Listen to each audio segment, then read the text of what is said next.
Shalom Bapak Ibu dan Saudara-saudari yang terkasih di dalam Kristus.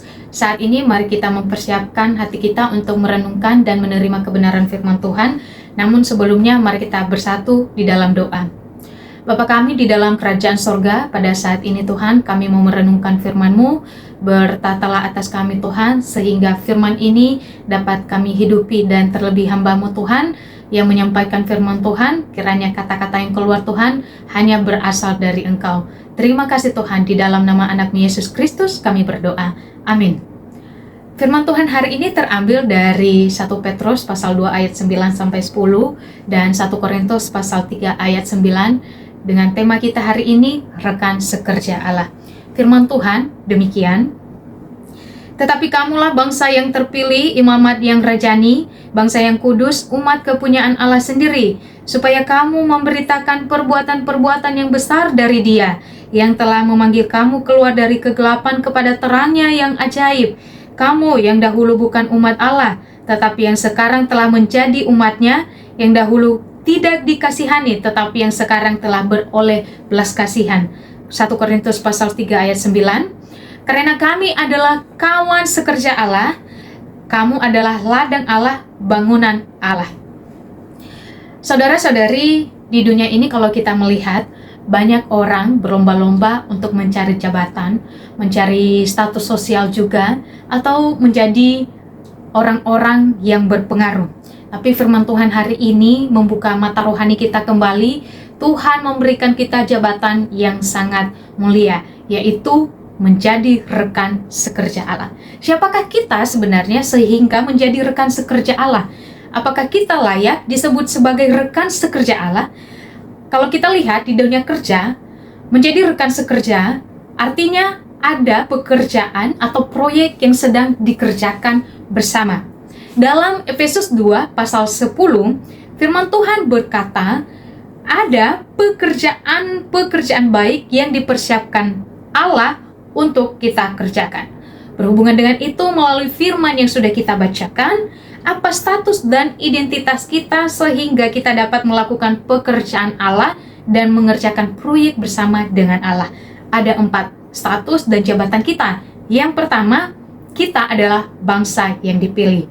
Kita harus menyadari bahwa kita dipilih bukan karena kita hebat ataupun kita sempurna, tetapi karena Tuhan memberikan anugerahnya kepada kita secara cuma-cuma.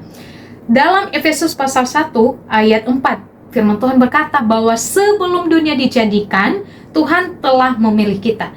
Dan ini alasan utama kenapa kita layak disebut sebagai rekan sekerja Allah. Alasan yang kedua adalah kita imamat yang rajani. Sebagai umat pilihan Tuhan, kita menjadi perantara langsung untuk menyampaikan segala sesuatu kepada Tuhan. Kita menjadi pendoa yang tidak dibatasi oleh siapapun. Itulah mengapa kita bisa menyerukan namanya, berbincang langsung dengannya. Dan inilah yang membuat kita dapat bekerja sama dengan Tuhan untuk melakukan proyek tersebut. Alasan yang ketiga adalah umat yang kudus. Kudus artinya tidak cacat atau tidak bercela atau putih. Namun secara harfiah, kudus artinya dipisahkan atau dikhususkan. Sekarang kita telah dipisahkan dari hukum dosa dan hukum maut. Kita sekarang bukan budak dosa, tetapi telah ditebus oleh penebus, yaitu Yesus Kristus. Dan status inilah yang kemudian menjadikan kita rekan sekerja Allah. Alasan yang keempat yaitu umat kepunyaan Allah. Kepunyaan Allah berarti umat Allah seutuhnya, bukan milik diri kita sendiri. Dalam 1 Yohanes pasal 3 ayat 1, firman Tuhan berkata bahwa kita ini adalah anak-anak Allah dan kita memanggil Dia Bapa.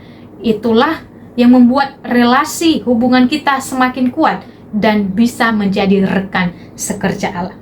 Saudara-saudari, dalam 4 status yang Tuhan berikan kepada kita, itulah yang memberikan kita kelayakan untuk menjadi rekan sekerja Allah. Lalu, pekerjaan-pekerjaan baik apa yang kita kerjakan dalam proyek bersama dengan Allah? Ada 2. Yang pertama adalah proyek dalam diri kita sendiri. Ketika kita telah ditebus, kita semakin hari semakin serupa dengan Kristus. Kita bertumbuh dalam iman. Dengan apa kita bertumbuh? Merenungkan dan melakukan firman-Nya siang dan malam. Itulah sebabnya kita ini disebut sebagai rekan sekerja Allah. Kita adalah karyawan, bukan bos. Artinya kita sepenuhnya hidup atas kendali dan ketetapannya Tuhan. Yang kedua, alasan yang kedua atau proyek yang kedua adalah mengerjakan amanat agung Tuhan. Menjadi rekan sekerja Allah artinya kita menjadi terang dan garam dunia. Kita bersaksi di dunia ini. Dunia ini ada banyak hal yang terjadi dan kita bersaksi. Pekerjaan baik apa yang paling penting yang harus kita lakukan adalah menginjil dan memuridkan. Siapa yang bisa melakukan itu adalah murid. Dalam amanat agung Tuhan, dalam Matius pasal 28, pergilah dan jadikan bangsa muridku. Dan inilah alasan mengapa kita bisa mengerjakan pekerjaan dan proyek itu bersama dengan Tuhan.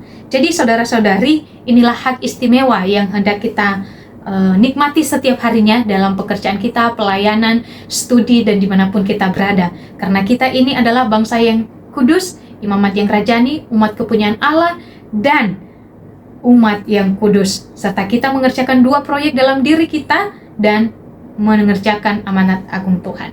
Demikian saja perenungan kita hari ini. Semoga kita dapat menikmatinya sepanjang perjalanan hidup kita.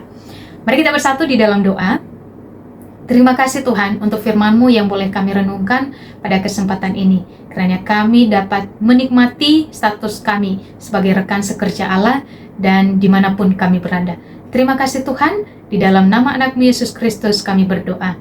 Amin. Terima kasih.